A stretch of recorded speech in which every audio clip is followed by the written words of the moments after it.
Kasih, setiap orang pernah atau akan membuat suatu keputusan besar berkaitan dengan hidupnya, karya dan pelayanannya, apakah akan hidup lajang, berkeluarga, membiara, atau bekerja di tempat ini atau di tempat lain, pelayanan itu atau pelayanan itu, yang akan dijalankan seumur hidup dan dalam waktu yang panjang.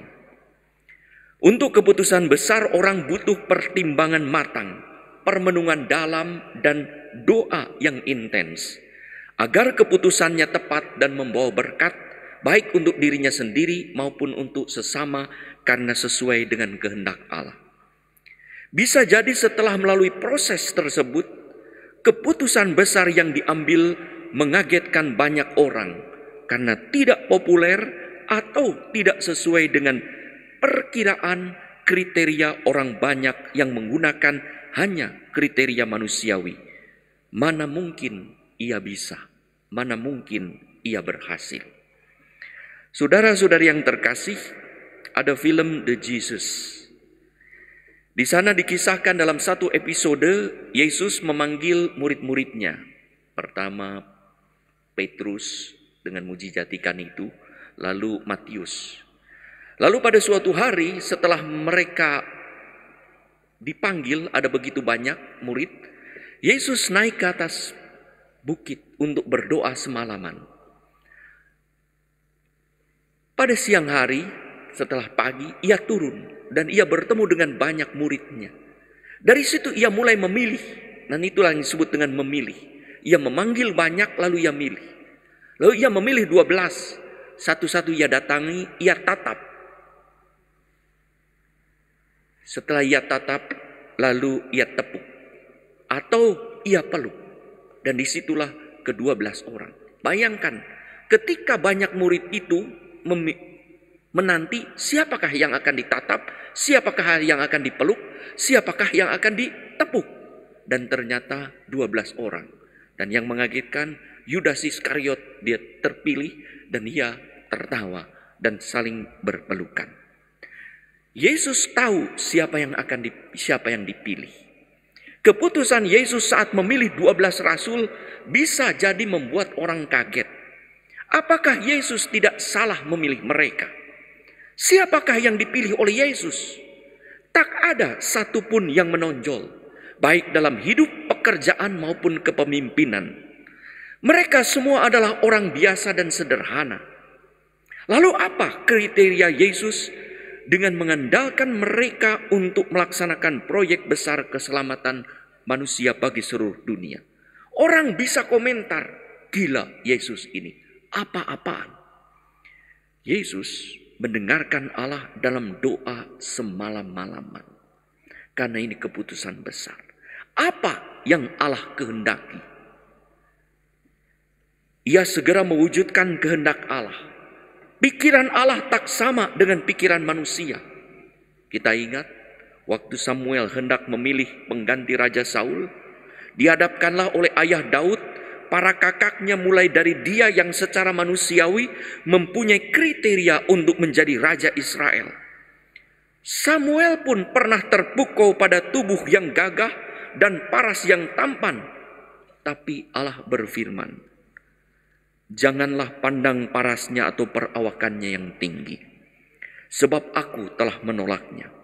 Bukan yang dilihat manusia, yang dilihat Allah. Manusia melihat apa yang di depan mata, tetapi Allah melihat hati. 1 Samuel 16:7. Demikianlah Yesus melihat hati mereka, termasuk apa yang ada pada lubuk hati Yudas. Yesus memanggil mereka bukan untuk menjadi seperti mereka saat itu, tetapi untuk menjadikan mereka rasul seperti yang dikehendaki Yesus, seperti yang telah dipanggil oleh Allah akan meneruskan karya Yesus di dunia. Mereka akan mempunyai kuasa Roh Kudus dalam nama Yesus. Kekurangan manusiawi mereka sebagai orang sederhana dan biasa diatasi oleh jalan formasi yaitu proses pendidikan dan pencerahan selama 3 tahun, terutama lewat teladan hidup Yesus yang nyata. Bagaimana ia berdoa, bagaimana ia berkarya, bagaimana kuasanya mengajar, mempertobatkan, menyembuhkan berbagai penyakit, mengusir setan, dan bahkan membangkitkan orang mati. Bagaimana Yesus hidup taat kepada Allah hingga menjadi anak yang terkasih Allah yang patut didengarkan. Masa formasi itulah yang dibutuhkan untuk menyiapkan orang dalam karya dan keputusan besar, apapun dan siapapun kondisi orang itu.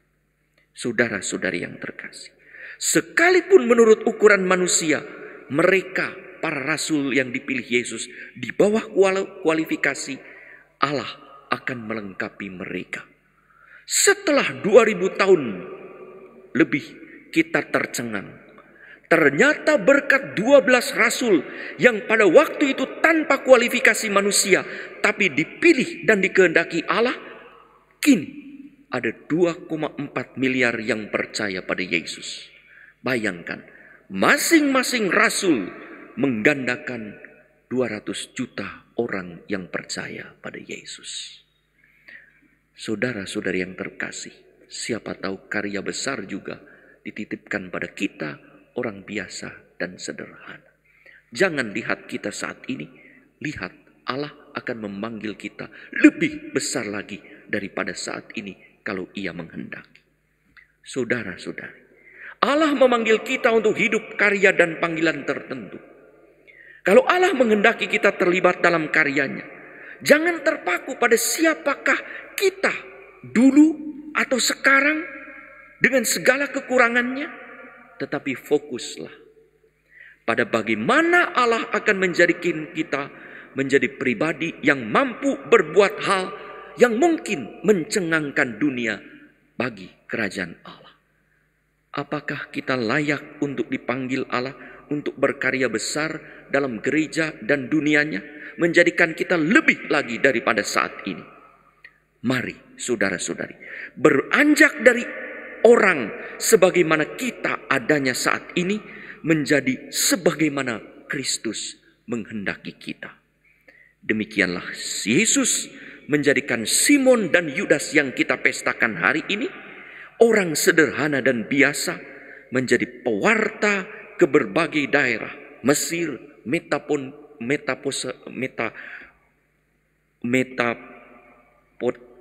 Irak, Iran, Persia, dan akhirnya wafat menjadi martir.